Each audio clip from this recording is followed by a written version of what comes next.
like the big projects because they can pop and scrape dollars off it for them and their cronies. Bust it, Mark.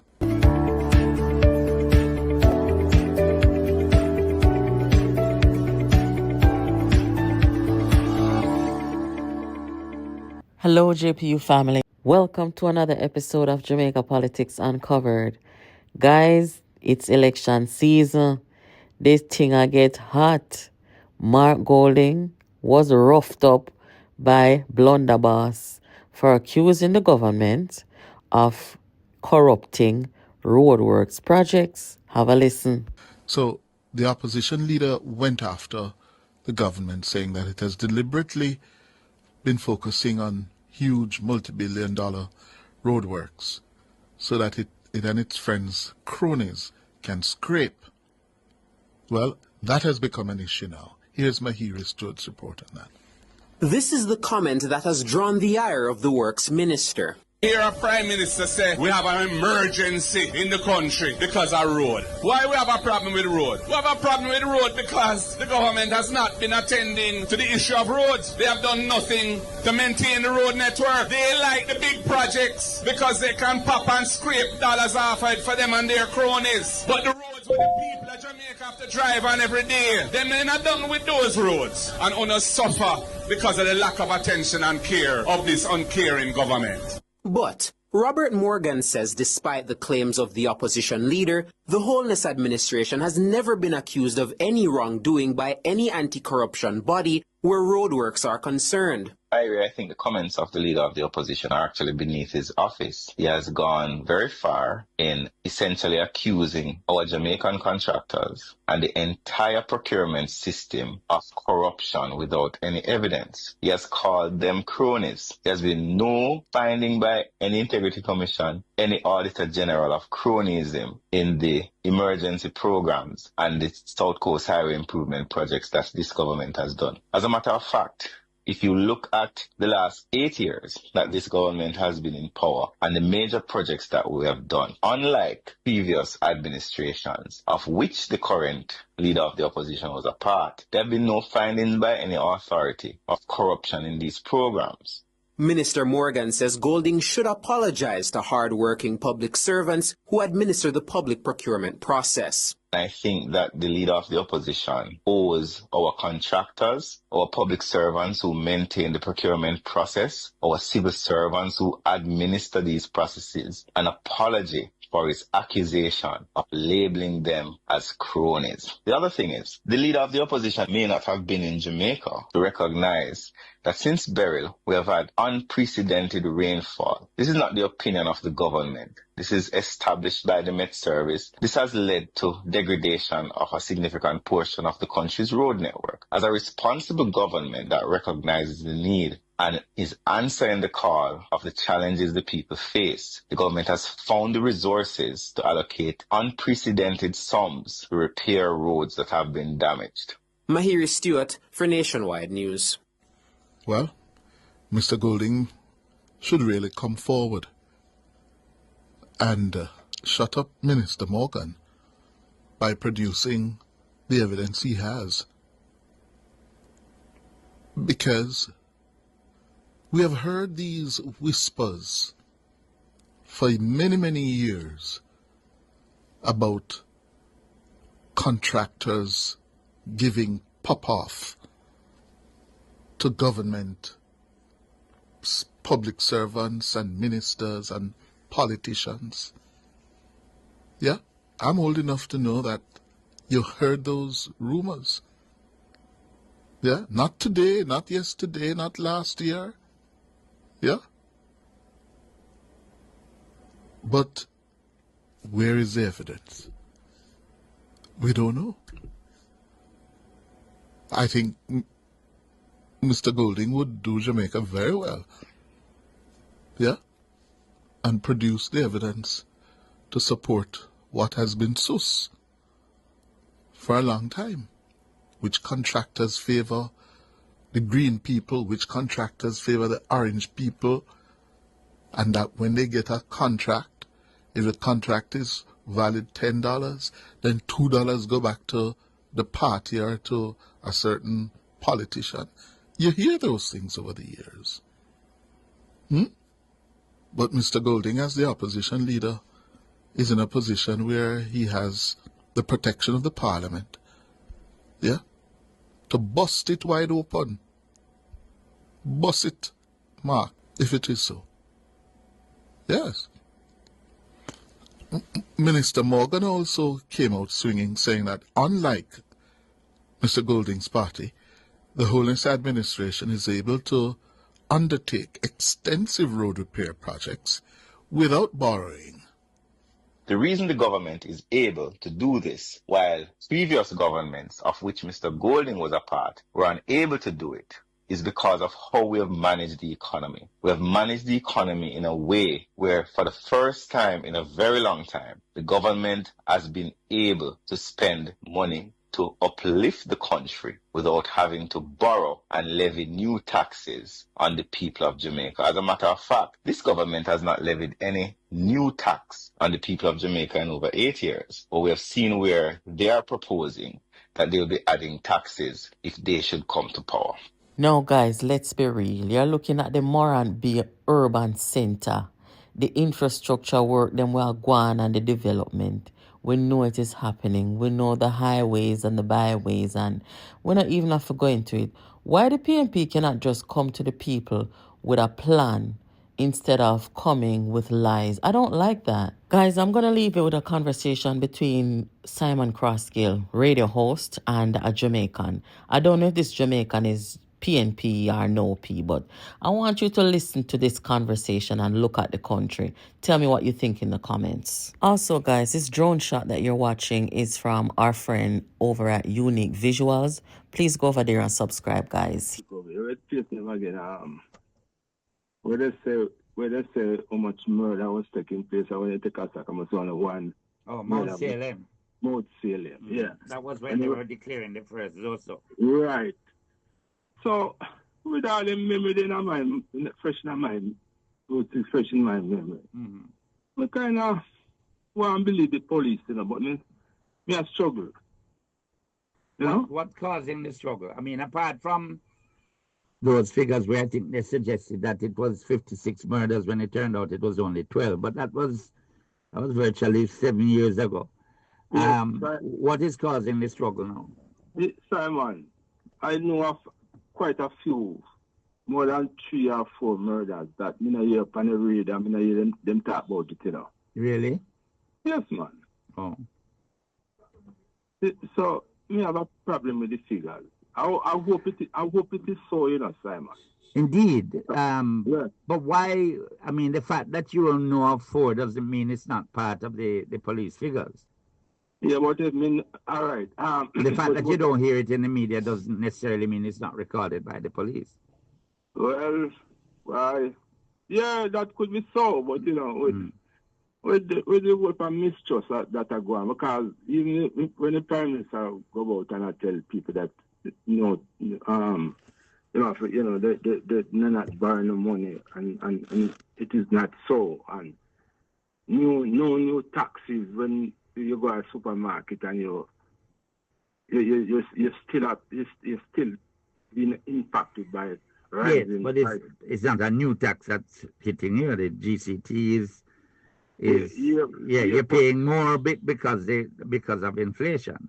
And they're collecting more GCT as a result. But Simon, they have a thing they call indirect taxation, you know. Yes. So the government not have to go in a parliament or read out the budget and tell you. Then why have we always done that? No, because we never have the system of the type of system that we have now. It was be like that, you know, first time, you know. I don't understand. Which you mean first time? How long we collect GCT indirect taxation? Before indirect taxes, in taxes. Whenever time the government want to increase taxes, they always have like them put 10 cents per cigarette and put per white rum and all that thing there. No, they don't have to do that anymore. Because the taxes go up as the prices of the thing raise. But yes, but I'm simply saying to you that whenever prices go up, the tax element goes up as well. So that's always the case. But we've still had what I think you are saying is that the price of cigarettes go up and it's not announced that it's gone up by 10% or 20%. The price of alcohol has gone up by whatever percentage. There's no, what you don't have is the government saying it's going to increase the tax on white rum or beer or cigarettes. But the tax is increasing because the price is increasing without any announcement in the parliament. Yeah, and some of the items that were not taxed before are now included in the taxes. Is there a little thing you not pay taxes for? No much corn meal and flour and maybe rice and I don't know, maybe matches, I don't know if anything else. You not pay taxes on in the supermarket. So when you have something like that now, and then you're boasting about new taxes and all that, you just say something and make people not study critical thinkers. Not think about the thing true. You fool people. Well, and our media, we have a problem with the media, because the media allow these politicians, whether it's PNP or JLP or whatever P, to come and them talk. And nobody's criticized, because I go on the program. I went on the Ann Jackson program already, Mm-hmm. When I pointed out to her that we have the government, the so-called political economical analysts them that come on the program without data, no data at all, and telling us how good the economy is going, and it's the best the economy has ever been for the past much years. Only to know now that the economy is going into a recession, and it was showing signs before, and she was condescending by telling me that the reason why she got to get them the type of man is because she could, when you get a man like Ralston, when talk about it, so high above the people's level. That's my word. High above the level of the people now understand it. That's why she have to get a man who come talk, simplify the thing, right?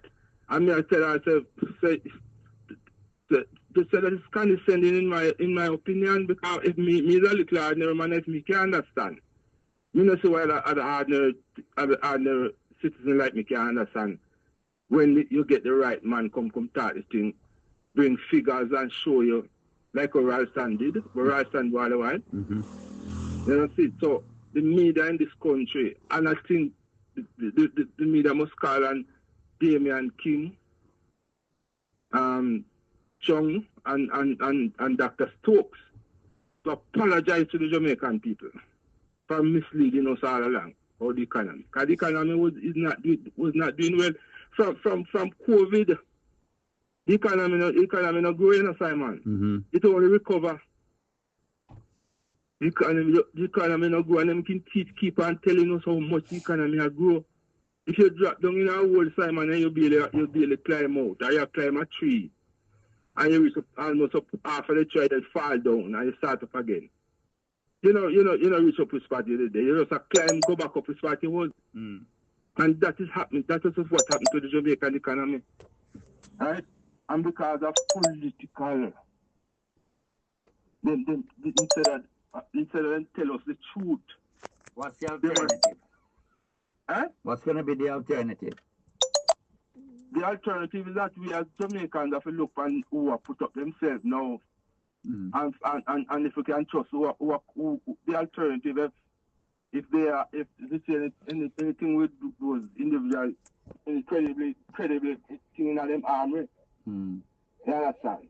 By how them live them life and now the type of thing there. That is what I am looking at. I am looking at the lifestyle of those who are half of themselves up as an alternative. Understand? Because we get these set feel bad. Feel us bad. That's because when I look on what is happening in this country, sometimes you have to go back in our history now. You know, like when we go back in our history now. Sometimes I like it when you come out of the history. Let me talk about this, Simon. Mm-hmm. You know, see, because it is when you talk about the people that don't want to work and the youngsters that don't want to work and all them type of thing, what is the incentive to work in this country? I don't see a youngster now with a ordinary job right now. When him get paid Friday, him can't sit down at the bar and drink 2 beers. Mm. Him and him friend them. Him can't do it. So the incentive now to work, when I was a youngster, the incentive to work it was there, you know. Yeah. Because after me get paid, me could have sit down at the bar, me and my brother them and drink 2 beers, and me have a little money to go home, and me and my girl, me can't carry my girl and move it and all them type of thing. It can't, these youths can't do that now.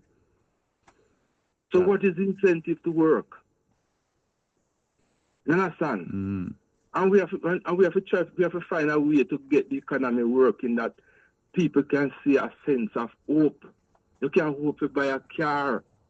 And one thing I notice that any time this government, this Labour Party government, people can say what they want to say now.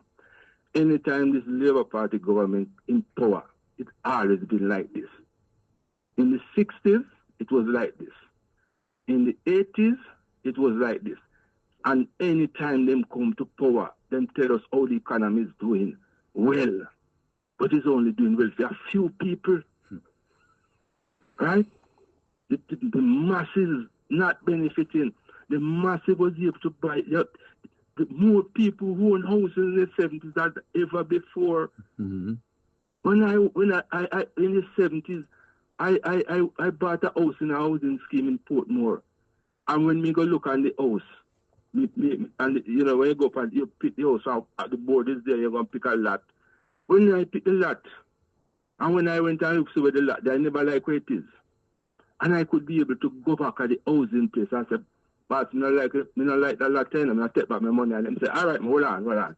And the man could tell me, said, boy, a policeman live there beside you, a man work a telephone company live beside you, a teacher, right on my little set, Miss Sarah, give me a lot right there, so. And I could have changed my lot in the 70s, the bad old 70s. Right? All right, let me ask you one thing before I let you go. Yeah. The PNP president, Mark Golding, is seeking to clarify comments made by the opposition spokesman on agriculture, Dayton Campbell, suggesting that a future government under the PNP would impose taxes on food imports. He's saying that it's not a new tax they're looking to impose, but there seems to be a little confusion there, brethren. No, you're not confusion, you're not, Simon. Mm-hmm.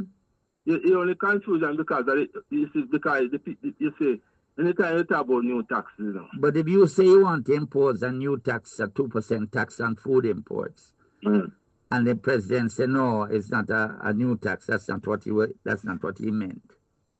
That sounds a little confusing to me. He says but PNP doesn't see a need for new taxes at this time. No, but Simon, yes, if we want to produce, and that's the only way to go to produce is to when you the taxes, what you technically is trying to do is limit the amount of foreign food. No, I get that. You know, it's still confusing to what the agriculture opposition spokesman on agriculture is saying and what the president of the party is saying. And him try to confuse the people, man. Who? Green.